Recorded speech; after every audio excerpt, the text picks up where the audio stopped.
BJP के वरिष्ठ नेता पूर्व विधायक प्रहलाद गुंजल ने बीजेपी छोड़ कांग्रेस का दामन थाम लिया। प्रदेश कांग्रेस कार्यालय में अपने सैकड़ों समर्थकों के साथ गुंजल ने कांग्रेस की सदस्यता ग्रहण की।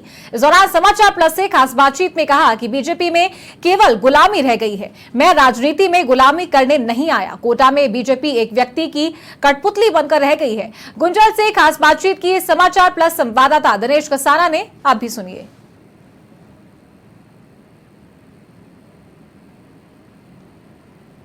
प्रहलाद गुंजल ने आज कांग्रेस पार्टी का दामन थाम लिया है। प्रहलाद गुंजल जी हमारे साथ हैं। प्रहलाद जी, बधाई हो आपको। सबसे पहले तो किस तरह से देखते हैं पूरे जो घटनाक्रम रहा, आज आपने कहा त्रस्त होकर मैंने कांग्रेस का दामन थामा है, क्या परेशानी? मैं नहीं हूँ, सारा शहर त्रस्त है भाई। भाइयों की गुलामी से बीजेपी का एक एक कार्यकर्ता अपमानित है। वहाँ छोटे बड़े भाई साहब हैं, पहले उनके चरण वंदन करो, उसके बाद आप वहाँ बीजेपी के प्रमाणित कार्यकर्ता कहलाओगे।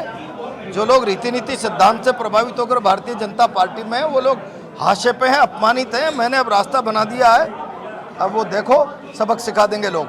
40 साल आप बीजेपी में रहे, आपने कहा स्टूडेंट लाइफ से आज तक बीजेपी के साथ रहे, कैसे विचारधारा बदल पाएंगे बीजेपी? अब विचारधारा बीजेपी में बची कहाँ है? विचारधारा का तो प्रचार का प्रोपेगेंडा बचा है, विचारधारा नहीं बची। विचारधारा जहाँ होती है वहाँ सामूहिक रीति नीति, सामूहिक निर्णय, सामूहिक चर्चा, एक व्यक्तियों की मर्जी और दादागिरी थोड़ी चलती है। अब तो एक व्यक्ति अहंकार के इतने बड़े पुतले हो जाएं कि मैं हूँ, इस धरती का बोझ ही मेरे कंधे पर चल रहा है। तो कोटा की जनता ने इस बार तय कर लिया, 25 मार्च की होली, 26 अप्रैल का दशहरा और 4 जून की दिवाली। आपने विधानसभा चुनाव का जिक्र किया, क्या पार्टी नेतृत्व आपने आपको कहा था कि आप अपने विवाद सुलझाएं, ओम बिरला जी से मिले? बिरला जी के यहाँ भेजकर मुझे पार्टी ने जिल्लत दी। कौन सी किताब में लिखा था कि किसी योग्य आदमी को टिकट देने के लिए किसी नेता के घर पर भेजकर अपमानित किया जाए? फिर भी मैंने कार्यकर्ता होने के नाते चलो ये आरोप नहीं लगाया कि प्रहलाद गुंजल इगोइस्ट है, इसलिए मैं चला गया वहाँ पे। ये पार्टी के लिए श्रेष्ठ परंपराएं नहीं है। दिल्ली भी अगर ये संकेत दे कि आपको पार्टी में टिकट चाहिए तो नतमस्तक हो। मैंने केवल सद्भाव में जाकर बात कर ली, लेकिन वो उचित नहीं था।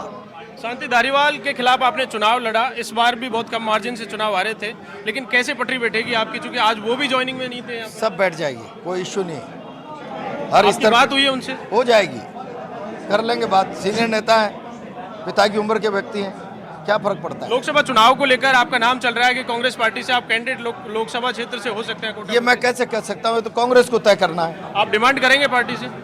मैंने कोई डिमांड नहीं की। नहीं, अभी ज्वाइनिंग कर ली है। आप डिमांड करेंगे कि अगर बिरला जी के सामने चुनाव लड़ना चाहेंगे वहाँ से? पार्टी लड़ाएगी तो लड़ लेंगे, क्या फर्क पड़ता है? एक वसुंधरा राजे के काफी नजदीक रहे हैं, 12 झालावाड़ से उनका पुत्र चुनाव लड़ रहा है। आपकी कोई बातचीत पार्टी बदलने को लेकर वसुंधरा जी से हुई? नहीं, मेरी कोई बातचीत नहीं। Thank you. प्रहलाद गुंजल जिन्होंने आज कांग्रेस पार्टी का दामन थाम लिया है और कह रहे हैं कि जिस तरह से बीजेपी की विचारधारा थी वो आज बची नहीं है और इन्हीं कारणों के चलते उन्होंने आज कांग्रेस पार्टी का दामन थामा है। वीडियो जर्नलिस्ट दिलीप परमार के साथ दिनेश कसाना, समाचार प्लस, जयपुर।